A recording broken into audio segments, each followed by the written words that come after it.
Formula One has finally returned to our screens this week as the 2025 season looks to kick off. And joining me this evening to preview the Australian Grand Prix, review some of the news leading up to the start of the season, and give some predictions for the year ahead is Coops and Aimee. Good evening, guys. How are you? Evening, I'm good. How are you? I am very good. I'm very excited for this one. Coops, how are you doing? I'm doing good. How are you? Yes, very, very, very good. It was a long but retrospectively pretty quick winter break, I think. Looking forward to getting into it. Australia is an exciting one to start the season. It's the first time since 2019 that Australia has actually hosted the first race of the season, because obviously 2020 didn't happen in the end, did it? So Yeah, yeah. so it has been a while. So before we get into all the good stuff previewing that Australian Grand Prix, we are, of course, Everything F1.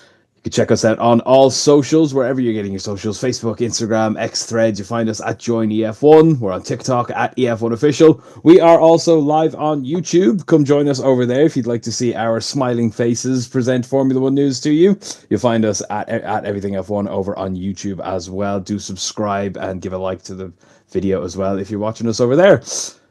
You can also check out our website, as always, everythingf1.com, for daily news and articles, which is about to get so busy as we get finally back into the crux of Formula One. We have had some news and articles, of course, over the last couple of weeks as Formula E has been ramping up and been very busy, but we're getting into the fun stuff now. Formula One is back this Sunday.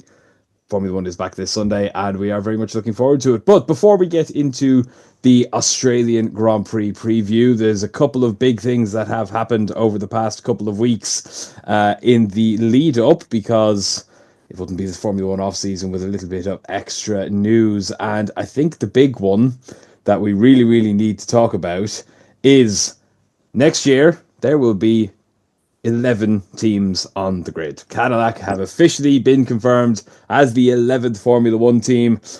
Coops, I'll go straight to you. Good or bad thing? Happy or sad? Delighted or pissed off? How do you feel about Cadillac joining the grid at last?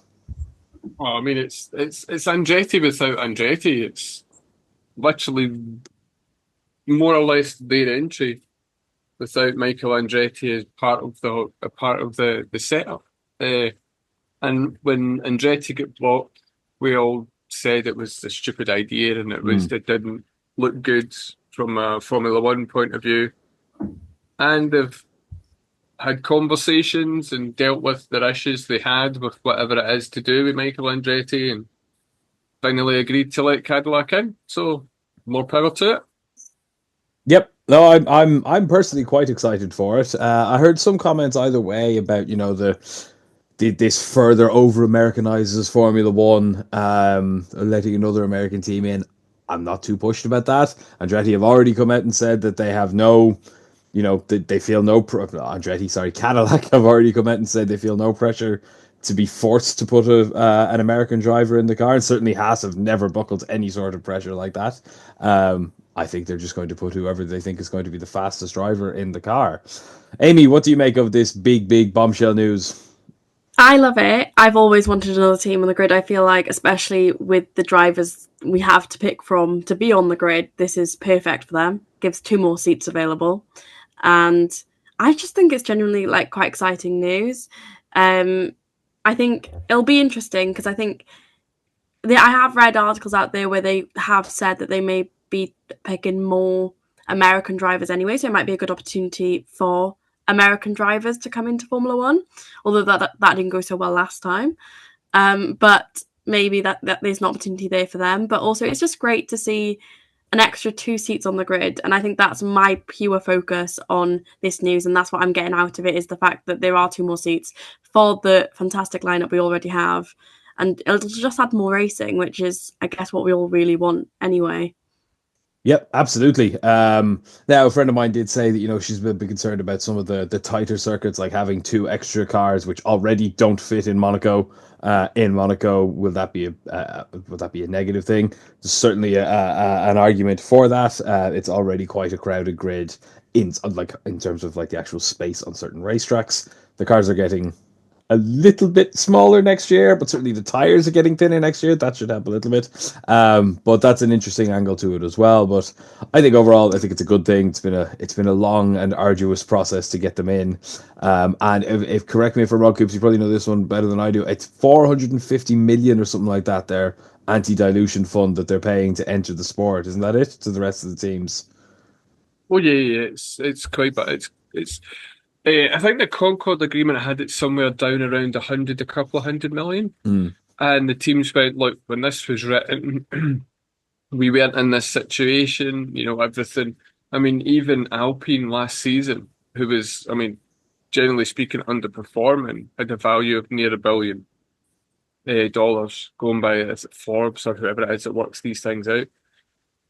So, they came to an agreement, that they would pay what they've paid, which, as you say, I think is the 450 million. Mm. The new Concord agreements are getting discussed this year, and don't be surprised to see the anti-dilution fee to be somewhere around $1 billion.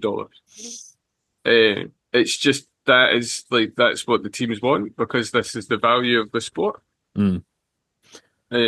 So, Yep. It's a lot of money, but it to me that even further proves like the seriousness of the General Motors are taking this. Andretti already were willing to kind of fork up the cash. It was more the sort of delay on the FIA had them in for a while. It was the Formula One teams kind of let them in, and this anti-dilution fund sort of sealed the deal in the end. But we can only hope this will go a little bit better, more along the lines of Haas, the last new team to join Formula One, than the last time we had teams join in 2010, where we had the HRT, Lotus, and Virgin, which didn't go particularly well. The only thing noticeable to come out of the three of them coming is that Daniel Ricciardo got his start in Formula One with HRT. But I suppose the interesting thing now is next year's silly season can begin already. Who is going to get those two seats? Formula One themselves put up an article with a couple of potentials. They've got Colton Herta, after all of his drama, potentially getting or not getting his super license points for Red Bull. There's also Valtteri Bottas, kind of hiding in the wings of Mercedes this year. Guan Yu Zhou, who's been dumped out but is still in the Ferrari setup. Ferrari obviously will be supplying engines to Cadillac for the next few years.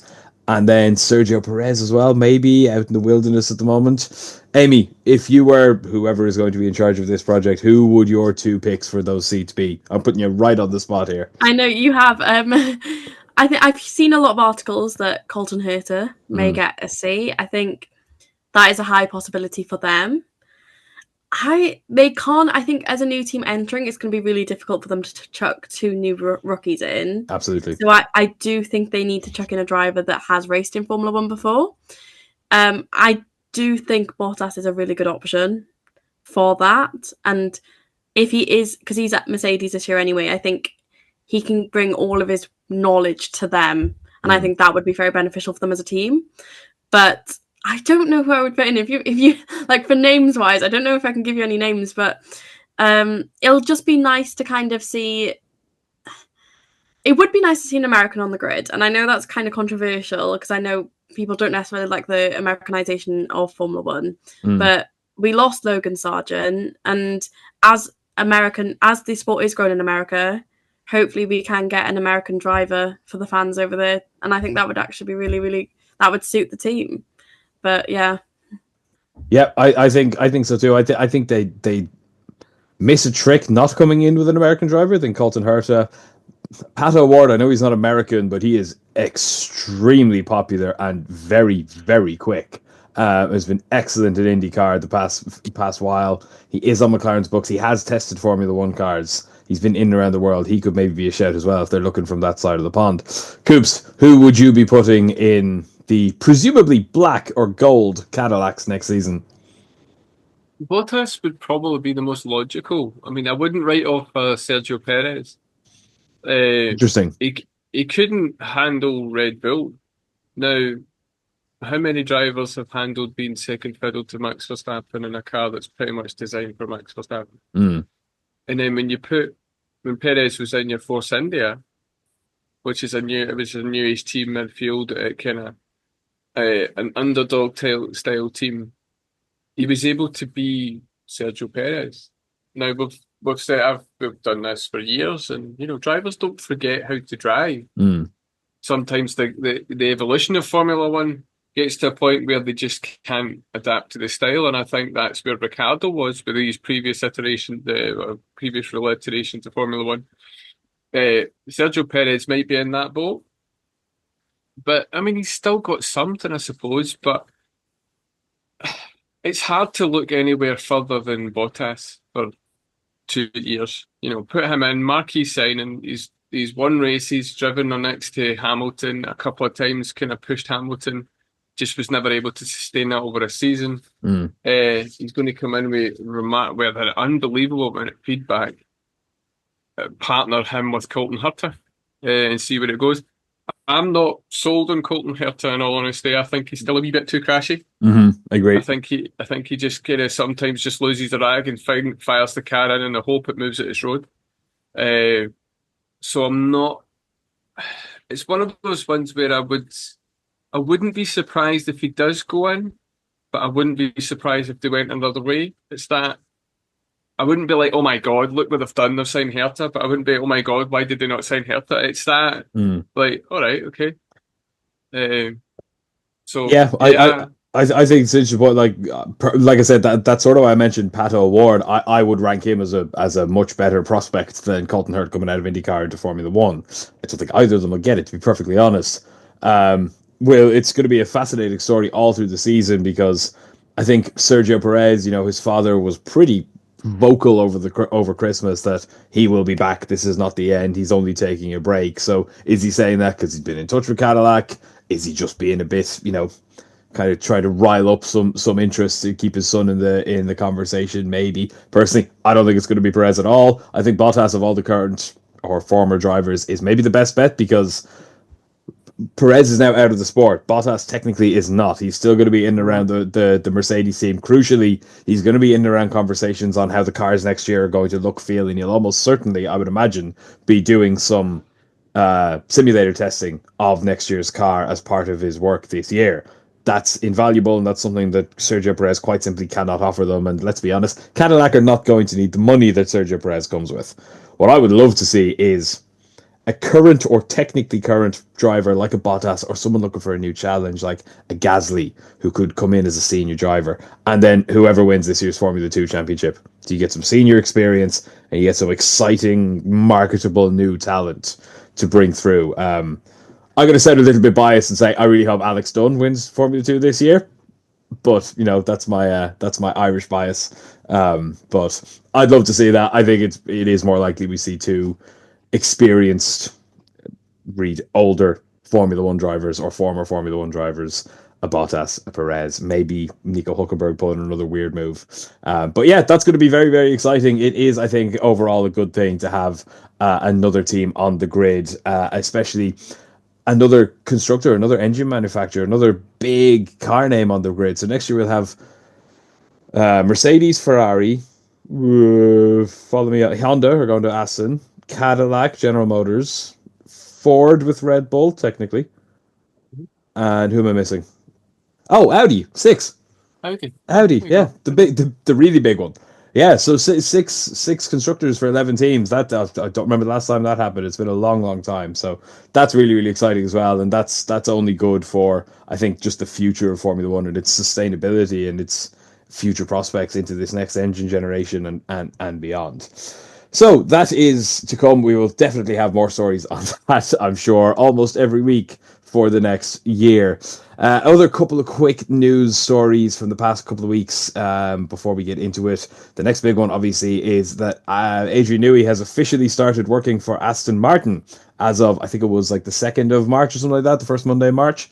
So last week, he's officially an Aston Martin employee now. He's finished his gardening leave with Red Bull. And presumably, Aimee, he's going to have next to no input on this year's car. I think that's pretty fair to say. But is this the start of the full turnaround for Aston Martin now that Adrian Newey's in? Is his diagram board just full of ideas for 2026 now? I hope so, because I actually do believe Aston Martin they're quite a popular team on the grid. I know quite a few people who follow them. And all in all, I think as a team, they nearly got there. They have nearly got up to being a top competitive team. And I do genuinely think that they could get back there, and especially with Adrian Newey. I mean, when he went there, my first thought was Fernando Alonso world champion. And like, that might be a bit delusional, but like, I'm going to hold out for it. Because he's one of my favourite drivers. But I guess I think he might push for a change in driver lineup. And that's why I'm gonna put out there that as he's in there, and we know he won't have a say much on the car this year, he will be looking at the car over the next year. And Max Verstappen, I don't think he'll stay at Red Bull. And I've just got a really weird feeling that he will go to Aston Martin. Part of me doesn't want him to, because the driver I want him to replace would be Lance Stroll. Therefore, Fernando Alonso will not get that world championship. But that driver lineup, I wouldn't mind seeing at all. I may become an Aston Martin fan. So it's interesting you say that, because I have a similar opinion on this. Is that, well, Fernando Alonso signed his contract extension about 6 weeks before Adrian Newey was officially announced. There is not a snowball's chance in hell he did not sign that contract knowing that Adrian Newey is coming. And I'd also be shocked if that's not ironclad to say, you're not kicking me out for anything. Lance goes before I do.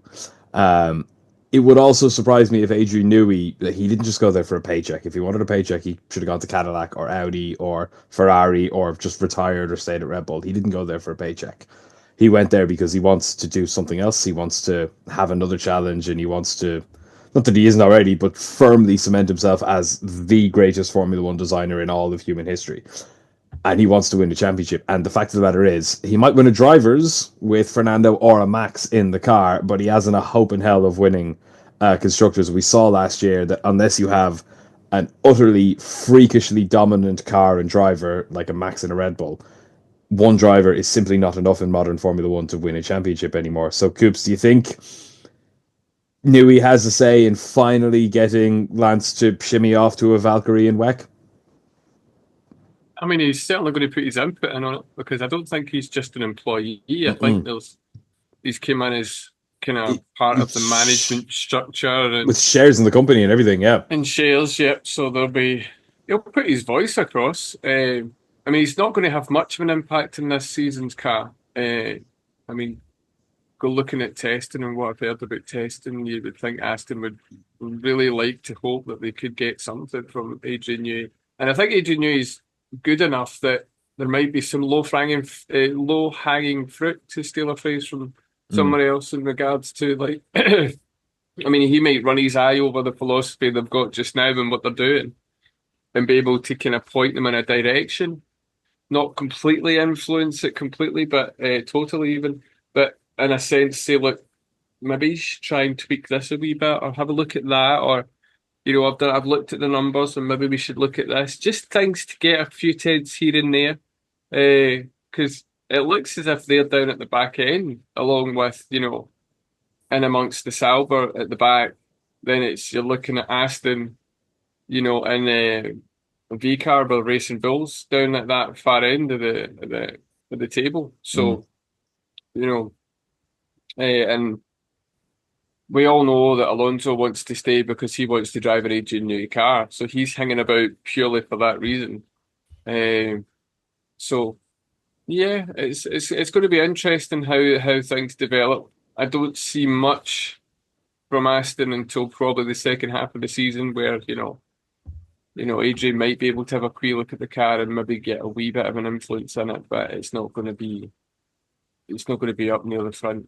Not this year. Not this year, at least. So. Well, we can hope that, you know, as I'm an Aston Martin, but I'm not an Aston Martin fan, I'm certainly a Fernando Alonso fan, and I'm an Adrian Newey fan, despite never having been a Red Bull fan. But he did design my favorite Formula One car of all time, the McLaren from the 90s. So I would love to see him go off giving Fernando Alonso the championship that he never got in McLaren, and that he never got with Ferrari, and that he never got with Renault when he came back. Just never. I think that would be a pretty fitting swan song for two of Formula One's biggest ever names.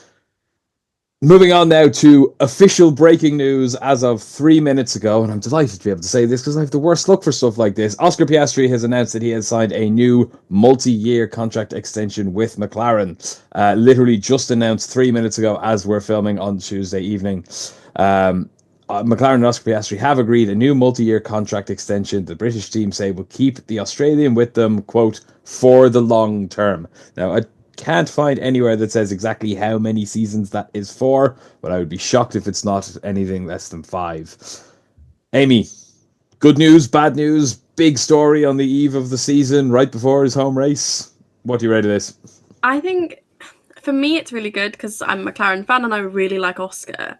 My only concern is I don't want this to end up a Lando situation because right now Lando's dedicated a lot of basically his whole career to McLaren. And I think Oscar Piastri will get a world championship before him.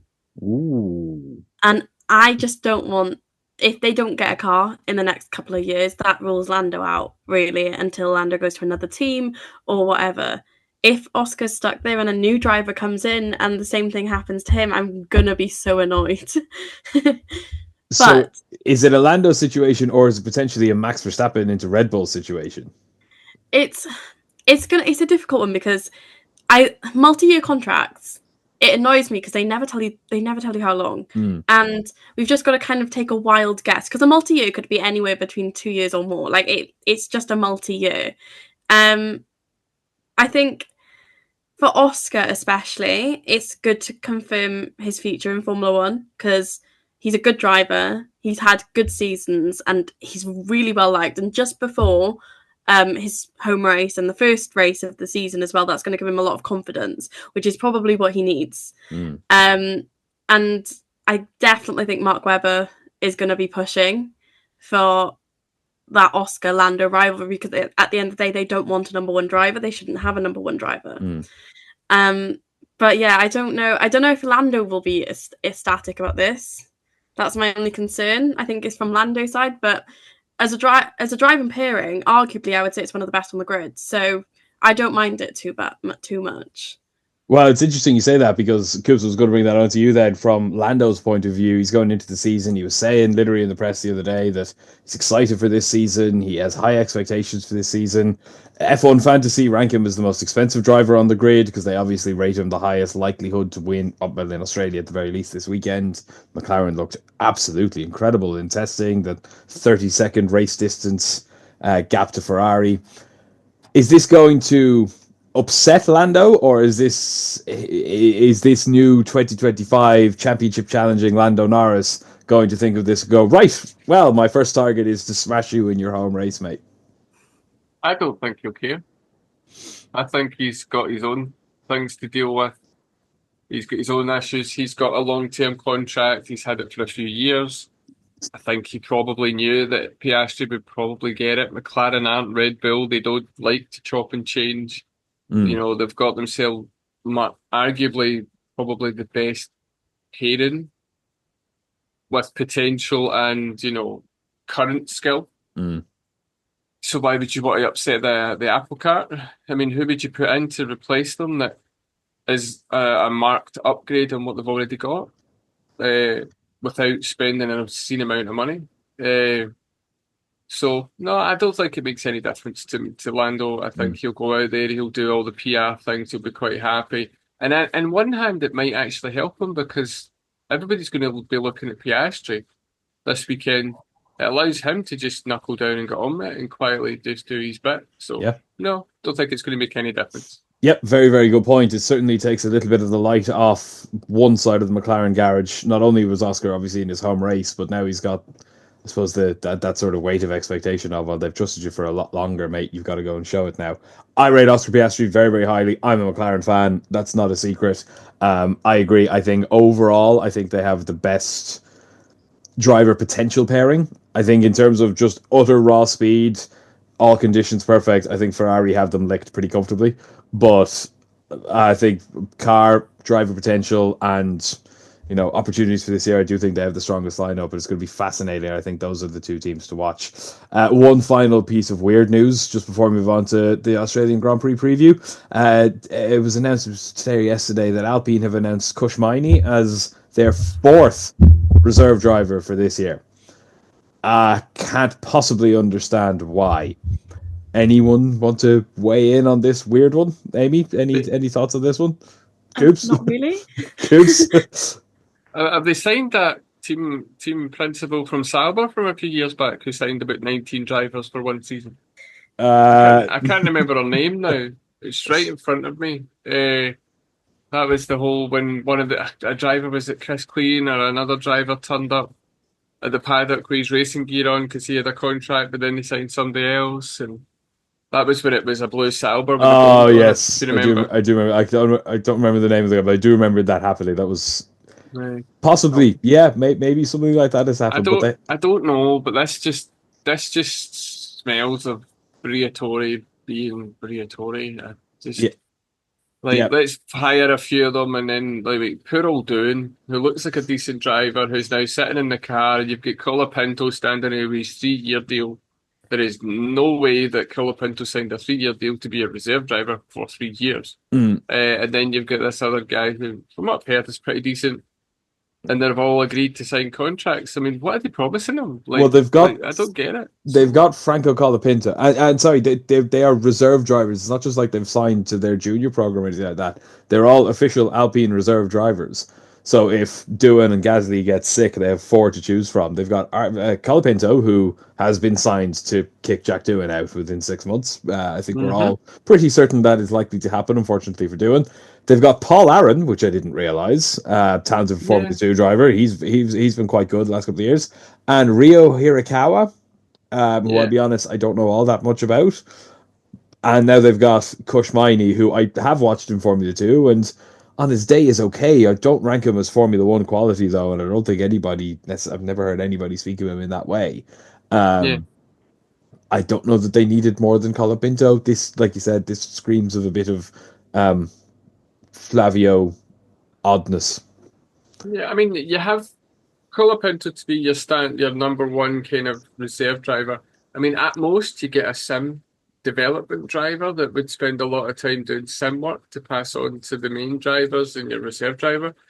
After that, what's the reason for it? I don't know. Unless some of them have got some sort of commitments in other series. But even at that, you don't really need to have 14 reserve drivers because 2 of them have got a couple of series to do. It's a bit weird. Yeah, especially for a team that are very non-committed to so uncommitted to Formula 1, they're not even bothered to build their own engines anymore. Different for like Red Bull, who have 2 teams and a big junior program. Ferrari, they supply engines and supply drivers. Like obviously Ollie Behrman last year went from Ferrari to deputize in Haas twice. Fair enough in those situations. Alpine have nothing of the sort. They have no such connections with any other team. So anyway, just a bit of weirdness because it wouldn't be a week in Formula 1 without something to question about Alpine's decision makings. Anyway, let's get into the fun stuff then. The Australian Grand Prix. At long last, it was 88 days or something like that since the Abu Dhabi Grand Prix as of Sunday this week, which was a quick enough turnaround, actually, now in retrospect. But it's a very early start. The race starts at 4 a.m. UK Ireland time this weekend. I'm a little bit lucky. I'm going to Poland on Saturday, so it's 5 a.m. for me on Sunday. I definitely planned that to be an hour closer. I could have gone a bit further, but anyway. So, right off the bat, how excited are we for the 2025 Formula 1 season? Amy, you've got a massive grin on your face. We'll start with you. I'm just so excited to finally get back on the screen. I think I've been going nuts, but lucky we've had a few sports that's kept me going. But like, I'm just so excited to get the cars back out. I want to know. I think the start of the season is such an exciting one because nobody knows. Like, nobody can predict a lot of stuff because testing doesn't really mean a lot. Like, testing can change so much. So it's anyone's game on Sunday, and I love the fact it's back in Australia. I do.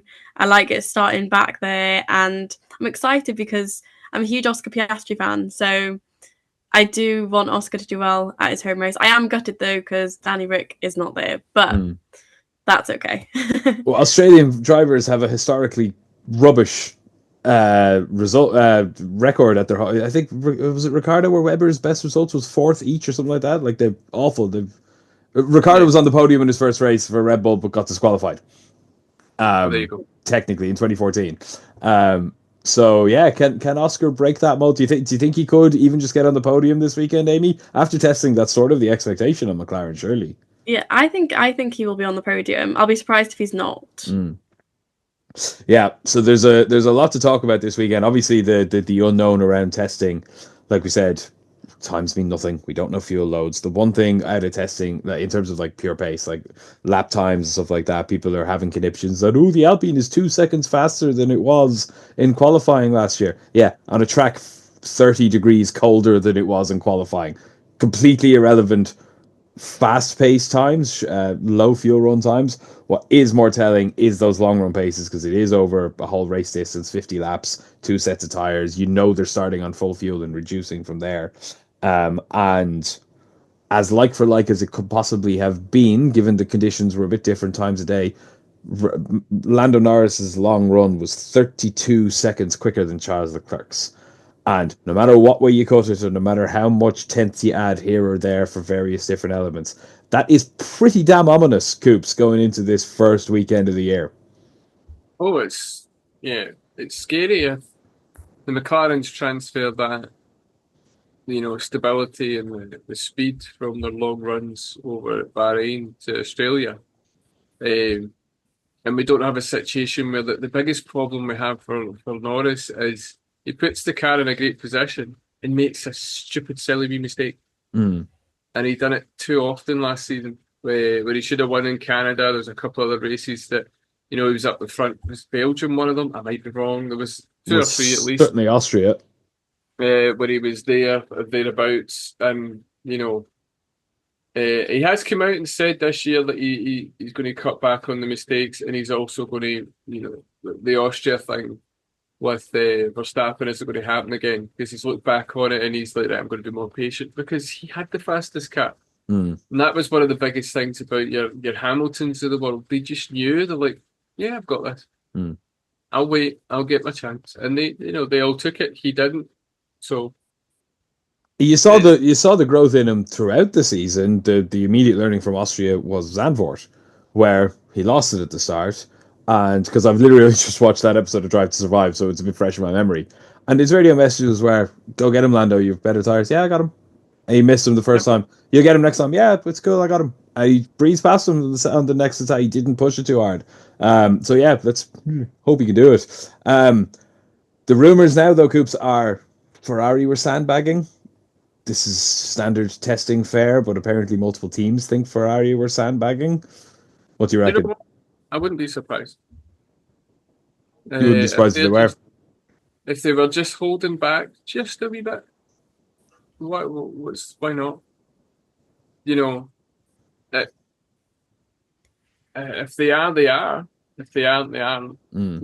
It's. I don't know how much sandbagging actually does in testing. Bahrain was weird because it was colder than it should have been. It's not really a good track for testing anyway in terms of track layouts and things.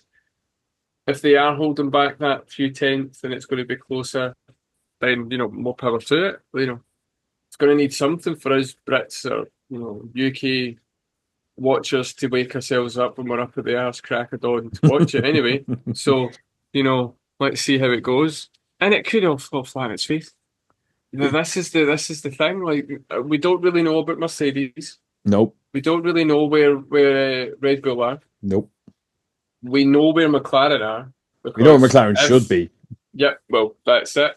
Everyone's saying they are the car to beat. And we've got a suspicion that Ferrari should be closer to McLaren than they actually are. This is what we kind of want coming into Australia. Is Australia going to be representative of the season? Probably not. It's not the greatest track in the world. And I think it got forgiven for quite a few years because it was the first race of the season. And we're all just happy the fact it was the first race of the season. And then when it got moved away from the first race of the season, we actually realised it's a pretty crap track. Yeah. Yeah. one year I think they had one on track pass the whole race. Not a good idea.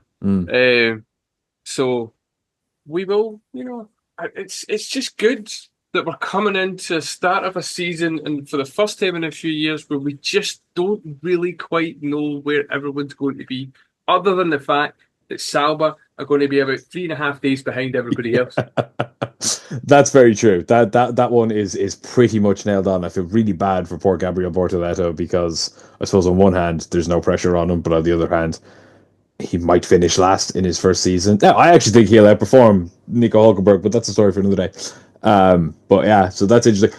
The dark horses, though, and the sort of ones that haven't been getting much attention are Amy Mercedes, because McLaren have the headlines. They looked pretty comfortable in testing. Lando looks cool as a cucumber. Ferrari have all the damn press around them, especially the British press, let's be honest, because Lewis Hamilton did something.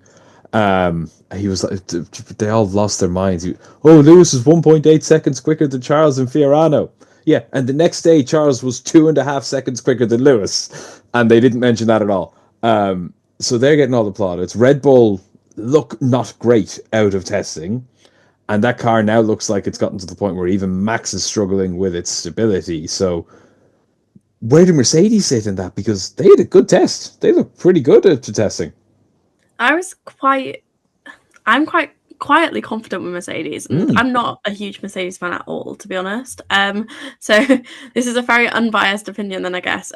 But it's definitely, I do think they got a shot, and I do think George Russell could have a podium.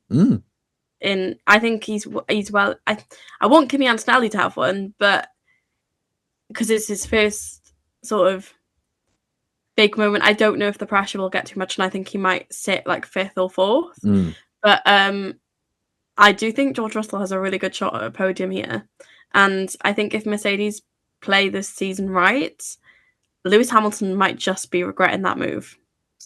Yeah, I that's something I've been hearing a lot about. Okay, fair enough. He did it with Mercedes, and he moved the year before they got really good. And there's potentially a shout that whatever Fred Vasseur showed him was for 2026, which sounds more realistic. But yeah, if he gets beaten by George, especially if he gets beaten by Kimi this year, it's just not a good look for him at all. Good luck for Mercedes, though. Toto Wolff will be next season of Drive to Survive will be hilarious. If Toto gets that. I think especially with Mercedes at the minute, I think with Lewis Hamilton leaving, I think they didn't have a great season last season.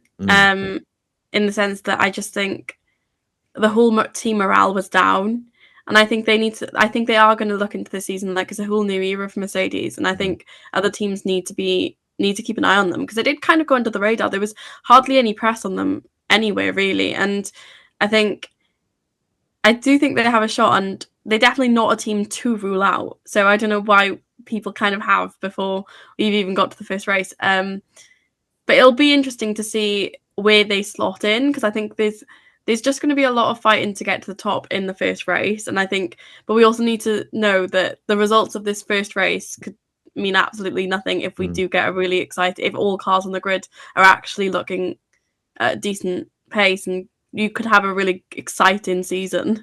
Well, that's the hope this year, isn't it? Is that it becomes a little bit more like a Formula 2, and if the cars are in and about a margin of each other, then more than it has done a long time, the season will come down to the actual drivers, which just hasn't happened in a while, properly on that big scale, multiple teams.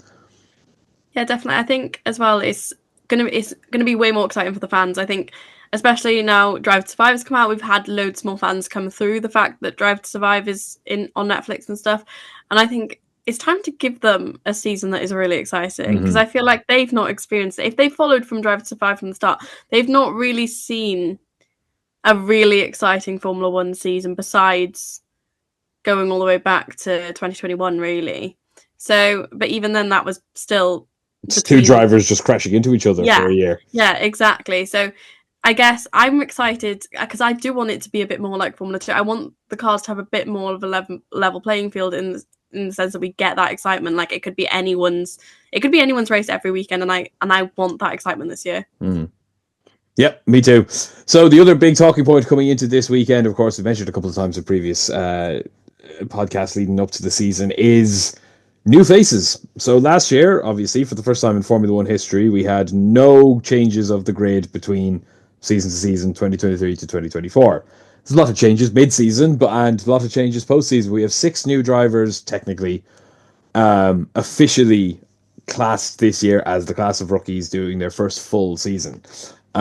So they vary, I suppose, is the fairest way of putting it in terms of where the cars are likely to sit. I think it's perfectly fair to say that Kimi Antonelli and or Liam Lawson will probably score the most points of the 6 newbies this year. But in terms of like all things considered, with their cars, the positions, the expectations on them, and where they should finish, Coops, who are you most excited to see this year, and who do you think is going to have, all things considered, the best year of the 6 newbies for this year? I do like Bortoleto, and I think there'll be. I think Bortoleto's in the best place because he's in a car that's awful, and everybody knows the car's awful. Audi are so far behind them where they should be for next season, it's unreal. So he's going to have a great year because it's a year of zero expectation. Go out there and enjoy it, and people around F1, especially a lot of our fans, you can still see when a driver's good, even in a car that's not good. So I'm interested to see how that'll work out. I'm kind of interested to see how Berman will do now that it's not just super sub, that he's now a driver. I mean, he's not going to do a Nick de Vries because Nick de Vries was signed on 1 race. He's had a couple of races. Nick de Vries was never going to do what Berman did in that Ferrari at Saudi. So, it'll be interesting. But yeah, probably Bortoleto and Berman. And, I'll keep an eye on them all, to be honest. I think the one that I've got the least kind of interest in and really following is probably Liam Lawson. More because he's done quite a few races. So I'm at that point when I'm like, yeah, well, you're in the point, so you kind of should be. Do you think he's got the most pressure on him? No, Doohan has. Oh, okay, yeah. Just because of Colapinto waiting in the wings. Yeah, Doohan's already been kind of told he's getting sacked before he's been told he's getting sacked. He's not even turned a wheel. He's not even had a race yet, and that's a horrible situation for a driver who has talent, but he's went into a situation that, I mean, he can't control it. That's the worst part. All these decisions and moves have been made before he's had a chance to prove himself, and sometimes even standing there, and he could be the next coming of Verstappen. And Alpine might not even notice it because it seems like there's an element of stubbornness around what they're wanting to do with their drivers. That they've kind of already made their mind up that they've made the wrong choice with doing, so they're getting things ready to ship him out at the first opportunity. So yeah, I think he's the one that's and I mean if he finds that car in third or second, some sort of weird ass shenanigans over the weekend and gets himself right up into the podium spots, or even within touching distance of podium spots. That's he has to do that kind of miraculous driving pretty much all season before they actually go, do you know what, you're fine. Yeah, I think this weekend, like, again, testing is testing, but the one thing you can compare like to like is how Alpine reacted to testing this year versus testing last year, where the car was heavy, so heavy that it wasn't allowed to have any damn paint on it. This year, it's very damn colourful. So right off the bat, it's a small thing, but that actually that screams a lot in Formula One terms. That last year they'd no paint, this year they've been able to paint it. They've got their shit together. The car looked a little bit more stable. Gasly looked pretty happy with it. And it's reckoned from all the podcasts and all the journalists and all the pundits and all that it's between them and Williams in terms of that best of the rest, fight for fifth kind of thing. Fifth of the constructors. So that's points. That's 8th to 10th in this race. And if they're in around that, if he gets in, if it ends up being, Gasly, Sainz, Albon, Doohan, that looks bad for Doohan. But if it's Gasly, Sainz, Doohan, Albon, that looks good for Doohan. As far as I see it, he needs to be within that margin of reasonability of Gasly, as they all sort of do. But I think, like you said, especially for Doohan. Aimee, what do you reckon? Who are you most looking forward to seeing out of the rookies, and who do you think is going to have the best and hardest time of it this year? I think I'm looking forward to see Bortoleto just because I really like his driving style. I really have enjoyed watching him grow as a driver, so I'm really excited to see him in Formula One. I kind of have similar feelings in terms of Doohan. I feel like he's not really been given a fair draw. There's, I think, excess. It doesn't help that the media is basically saying that he's out of a seat before he's even driven in the car. And I don't think it's really fair on him. But hopefully he'll take it more in his stride and maybe prove that he deserves a spot. Maybe that's how he'll look at it. But I also think he may go under pressure. For Kimi Antonelli, I actually think he might be one to watch. I'm just scared I don't know if he's too young. I don't know what it is about him. I'm just really worried that maybe it was too soon to go into Formula One. But if he can pull it off this season, there's a star on your hands there. I will say that. Liam, though, I'm not a huge fan of his, but I'm quite a big fan of Red Bull. So for Red Bull's sake, I hope he does well. To be honest, he has to do better than Perez. I mean, anyone really could at this point. So that's not hard. That's not a hard challenge. But with his aggression, I don't know how that will react with Max, because I feel like they've got both a bit of an aggressive driving style. And if Red Bull do have a dominant car again, Liam's not going to be one to move over. Especially, he's young, he's hungry, and I like that about him. I don't know how that dynamic will work, because we all know Red Bull are definitely going to prioritize Max, but it'll be up to Liam what he does on track. But yeah, I guess it's a really exciting season though, because I just love the fact that we've got so many rookies. And I honestly hope they do have a good season, because it'll push for more teams to put younger drivers into the seats and kind of get those younger drivers that have been waiting in the stands for ages for a drive. Maybe it gives them a chance. Maybe more teams will take risks if a lot of these rookies pull off. Yep, I think so too. I that's a really, really good point as well. It's that take the chance on the young drivers, because, I mean, historically it's gone usually quite well. Lewis Hamilton, Sebastian Vettel, Max Verstappen, Fernando Alonso, all these young drivers who came in were taking a chance on it, a big team, partnering an established driver, all of them blew them away and went to win championships, all of them. Is this class of rookies going to win championships? Possibly not. I like Gabriel Bortoleto a lot. I think he's really, really good. I think your point to Kimi Antonelli is an interesting one. I think because Mercedes have flown under the radar a bit, he's gotten to fly under the radar a bit. None of the story has been around him, despite, Netflix doing their very, very best to suggest that he's the next thing. Him and George have, are going to fight over Lewis's dominance or anything like that. It's ridiculous. Personally, I don't see it yet.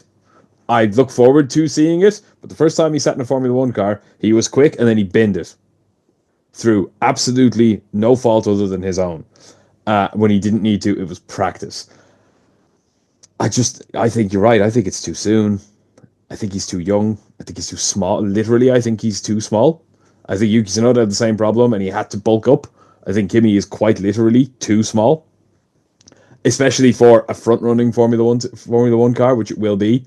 And again, just that jump straight into the what Toto Wolff thinks will be a winning car. What Toto Wolff will expect to be podiums and wins, and will be disappointed it's not. George Russell, you had the reigning GP3 and then GP2 champion, and he dumped him in a Williams for 3 years. I just can't wrap my head around how last year they had the opportunity to put Kimi Antonelli in the Williams, do exactly what George did, but put him in a better situation than George was in, let him learn off a better driver than George ever got to with, Alex Albon, and take Carlos Sainz for 2 years. I still can't wrap my head around that. I hope Kimi can do it. He seems like a cool customer, but I think that pressure is that's just so much on him. Coops, where do you think Kimi Antonelli will finish this season?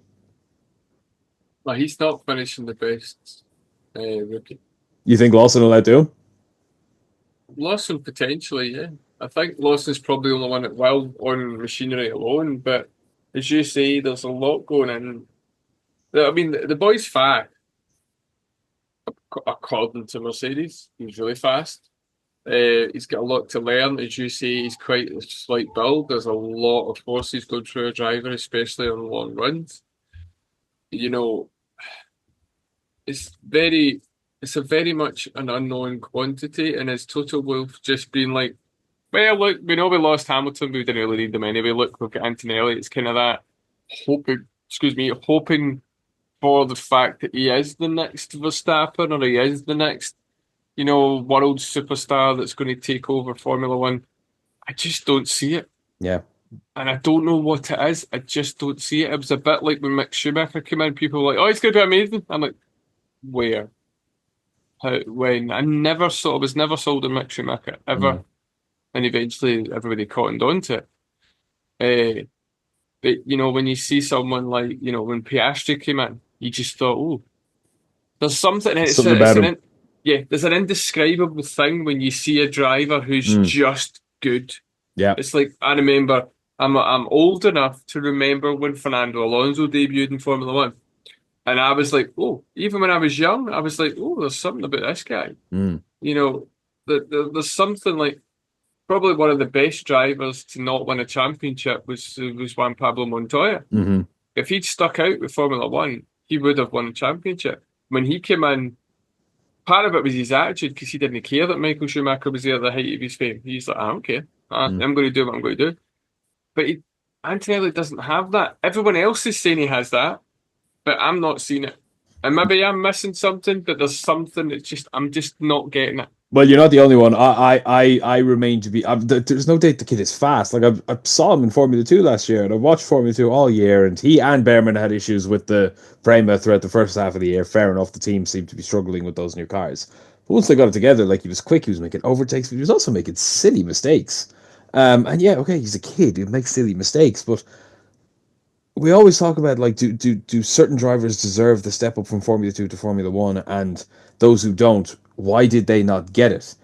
And interestingly, the one driver we haven't spoken about at all, and sort of, I think, falls into this, is Isaac Hadjar, who was runner-up to Bortoleto only just. Like, Bortoleto just pipped him at the end. It was, what, like 6 points? It was really close.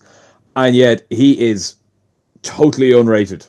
I personally, I don't rate him all that much. He had a good team around him, and his qualifying was okay, and he was in positions to score points all the damn time.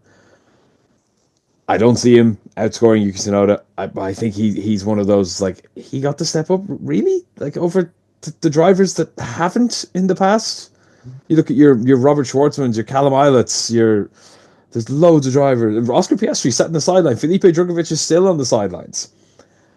And I just think Kimi, I think he's above that level, but he's not he's not Oscar Piastri, he's not George Russell and Lando Norris, or even Alex Albon, who just have that extra thing. And even though all those drivers I mentioned, of all those drivers who came in at a young age, only Lewis Hamilton went straight in his rookie season into a top car. Fernando Alonso came in a shit car and vanished for a year and then came back. Sebastian Vettel went in what was supposed to be a crap car. It was a crap, the BMW and then the Toro Rosso. He just happened to win a race in them. Who else we mentioned? Like I said, George Russell was in Williams. Weber was in a Minardi. Weber was in a Minardi. Max Verstappen got to go and crash left, right, and centre in a Toro Rosso for a year and a bit.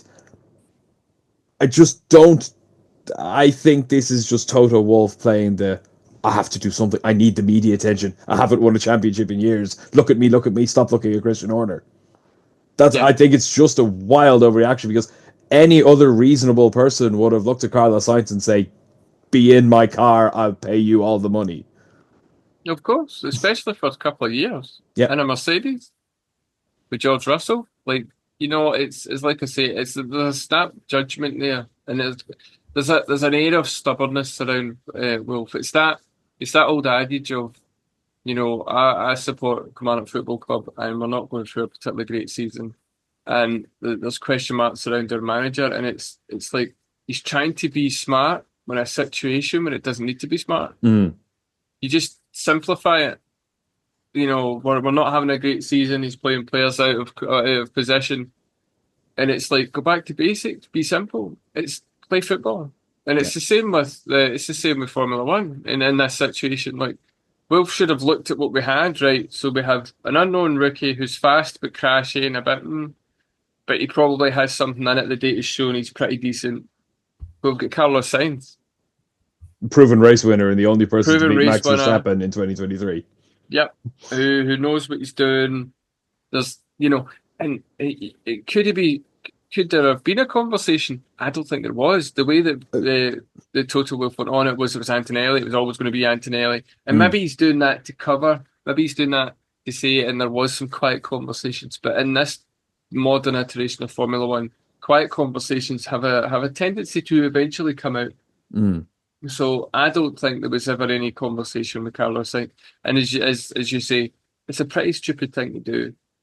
You're kind of setting the kid up to fail in one respect. You're setting him up to hopefully be good, but there's a higher chance he's going to fail. But there's also just an unbelievably steep learning curve for him. He was barely in Formula 2. He wasn't in it for long enough to make any sort of difference. He certainly wasn't fighting at the front long enough for it to count.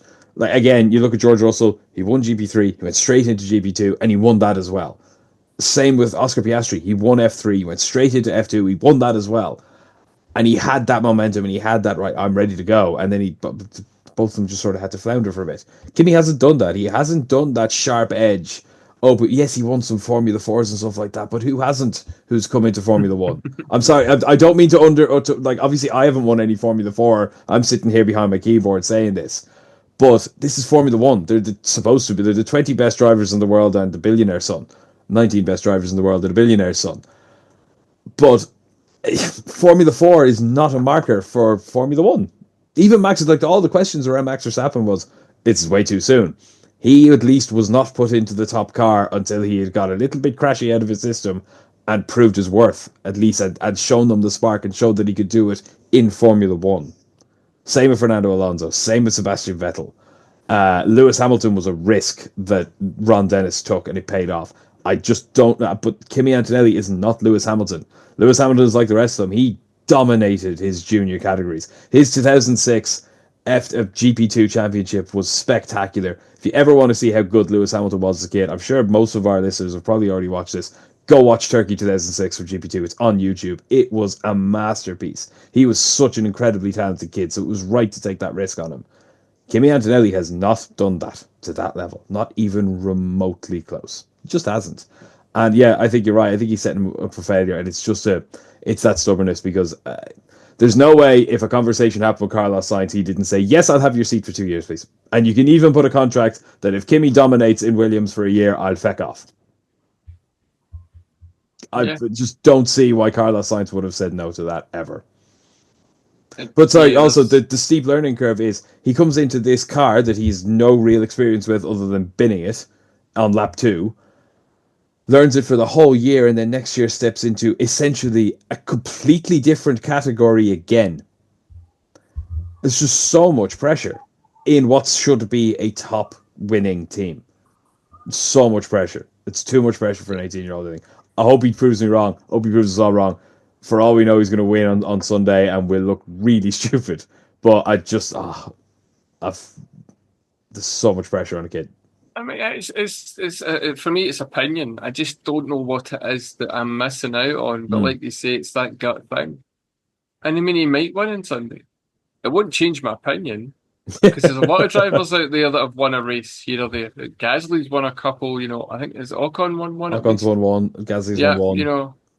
So Gasly did look good. Pastor Maldonado won a race.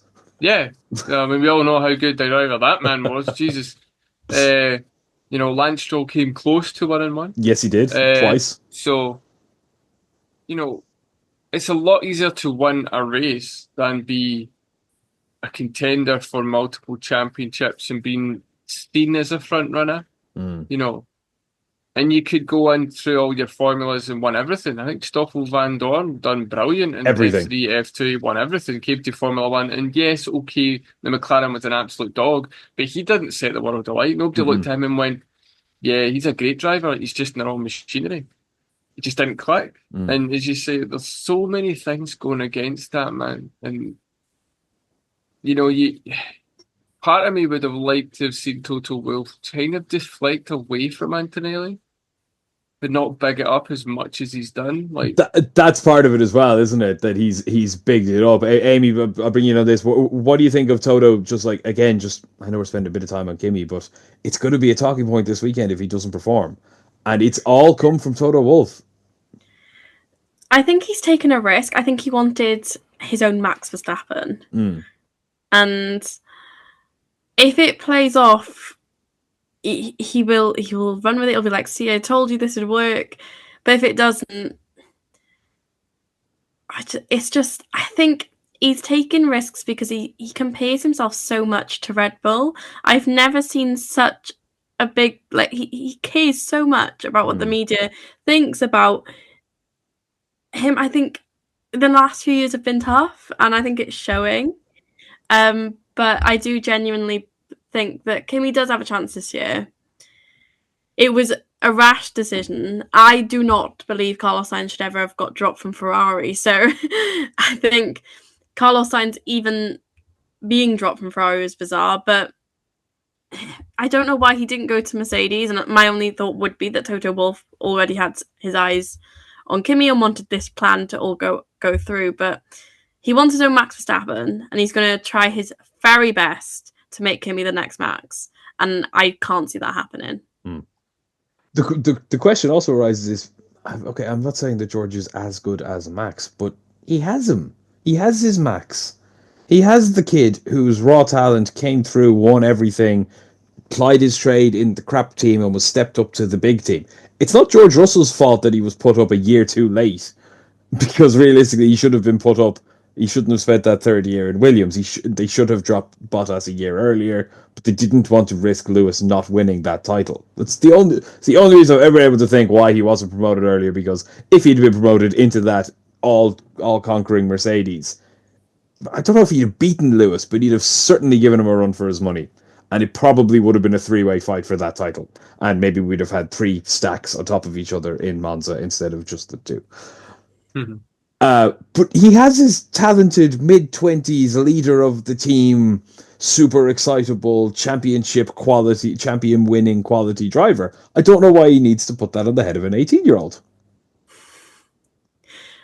It's interesting, to be honest, his thoughts behind this. I think, but if it does play off, I will give credit to him for that.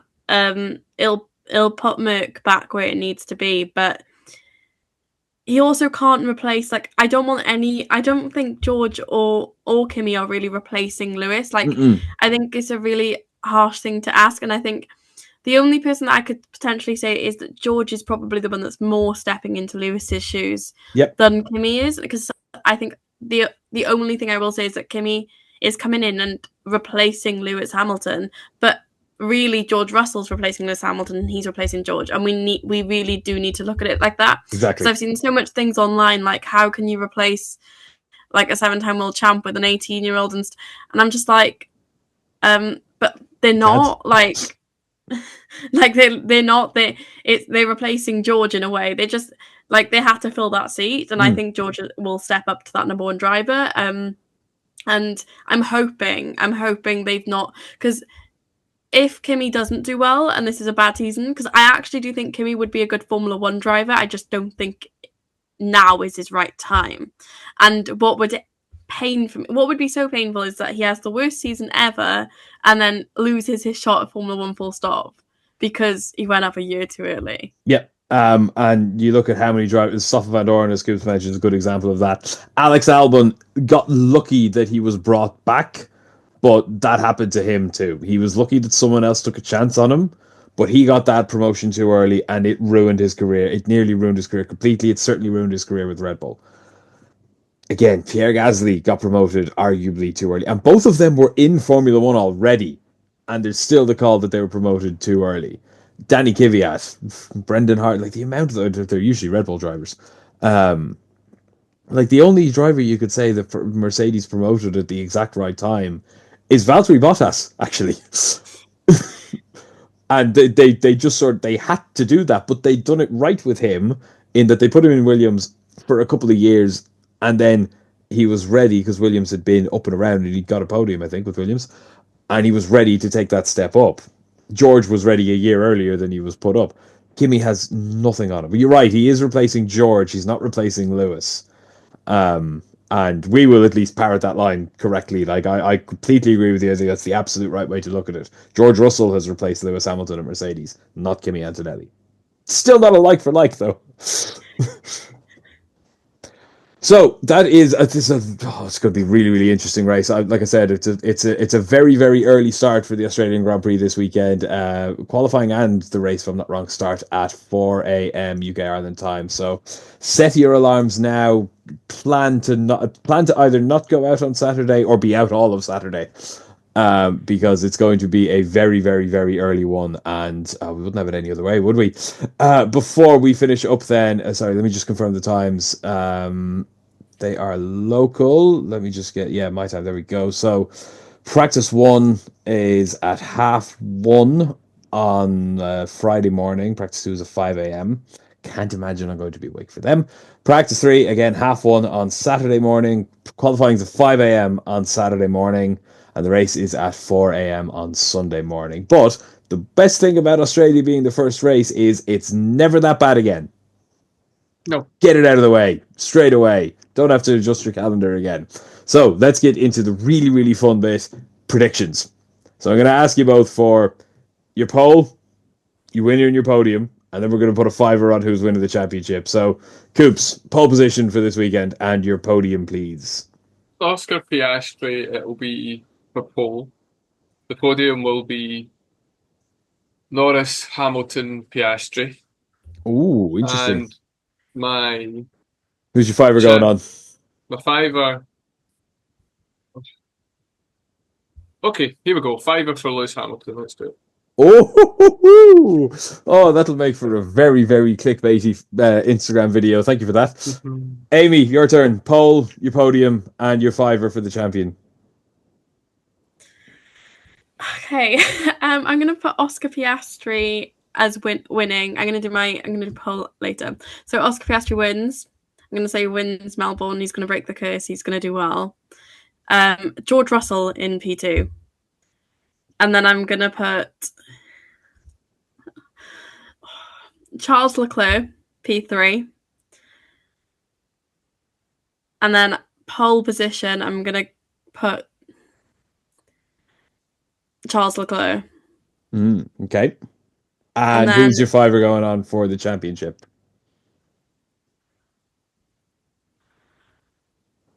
Okay, this is really tough now. Do you know what? I'm going to check it on Oscar. Oscar for champion? Yeah. Okay. That's a very wild one, but I'm going to do it. And who do you think, both of you, Coops, who do you think is going to win the Constructors? You have 10 choices this year. You'll have 11 next year. I think McLaren will probably still get the Constructors. As a team, I think they're solid. I think it'll be really close between them and Ferrari. And I'm going to put it out now. I was thinking about it. If Hamilton does win, I'll get a Ferrari tattoo. Wow, I will definitely have to just save this video everywhere. I'm gonna remind you of this every time Lewis doesn't win a race this year. Yep, I'm doing a Zach Brown. I'm not seeing any British bias here, by the way. Aimee, who's your constructor champion this year? It's Italian bias. It's either gonna go McLaren or Ferrari. I think it's gonna be between them two.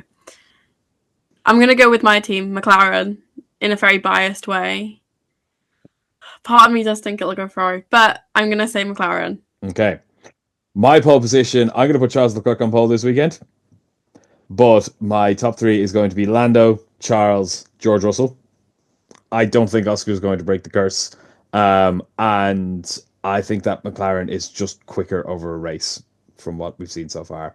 But I firmly believe, and I'll sing this to all of heaven, Charles Leclerc is the best qualifier in Formula 1 by a million miles. He is the quickest driver over one lap, comfortably. So I'll put him on pole, but I don't think he's going to win the race. I think Lando will pip him. Constructors champions, I'm going to go Ferrari. And my girlfriend would love me for that, but I feel like I'm betraying myself, but I should probably change my background colour. Away from the orange.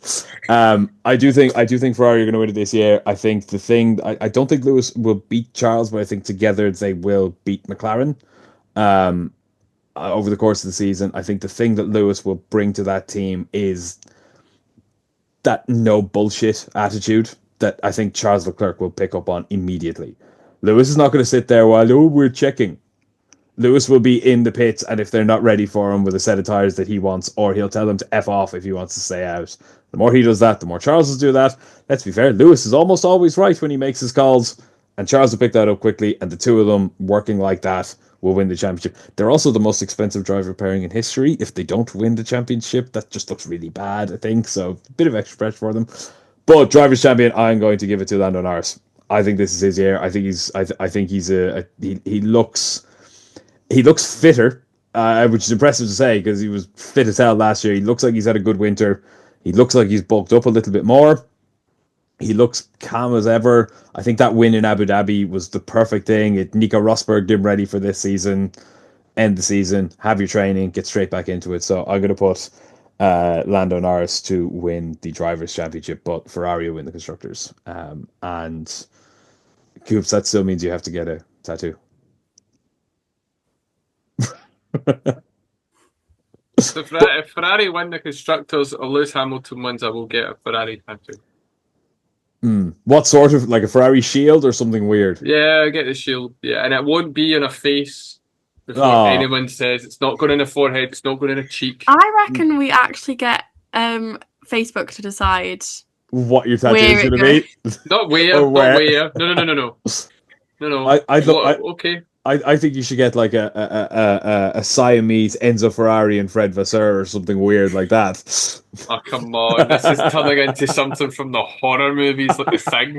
Like, this was your idea. Molding into something like you want Fred Vasseur and Lewis Hamilton to kind of slide out of a Ferrari car or something. Yeah, something really weird. So stay tuned for that because come Abu Dhabi, we will be deciding what happens there. Yeah, like Facebook or Everything F1 decides Coops' tattoo. We'll come up with some designs. I'm going for a tattoo this week so I can speak to that tattoo artist. And see what you can do. Well, come up with some ideas. There we go. Do feel free to leave your Coops tattoo suggestions in the comments now, wherever you're listening. We will take note of them. We'll refer back to this later in the season, if or when Ferrari do manage to win it. That'll do it for it. That is our first race preview of the season. The Formula 1 season is finally back. Like I said, it was a long but retrospectively pretty quick turnaround of the winter break, and it is finally back this weekend. Australian Grand Prix starts at 4 a.m. this Sunday, UK Irish time. So like I said, set your alarms for that, and we'll get the season underway. It's going to be an exciting one. Thank you very, very much for joining us this evening. I've been Sean, joined by Coops. Thank you, Coops. Thank you. And thank you, Amy. Thank you. We have been Everything F1. Don't forget to check us out on all socials. You'll find us at Johnny F1. If you've been watching on YouTube, thank you very, very much. We're looking to grow this channel now throughout this year, so we have lots of new plans coming for YouTube this year. So if you are watching over there, do please like and subscribe. And if you're not watching or listening there, do please head over to Everything F1 on YouTube, all one word, and like and subscribe there as well, if you would not mind. Do also check out our fantastic sponsors, theraceworks.com. If you want to deck yourself out in the best F1 merch ahead of this season, check out theraceworks.com for all of your F1 and motorsport merch needs. Use code EF1 at checkout for 10% off site-wide. Thank you, as always, to the Raceworks for their continued sponsorship of the show throughout this season coming.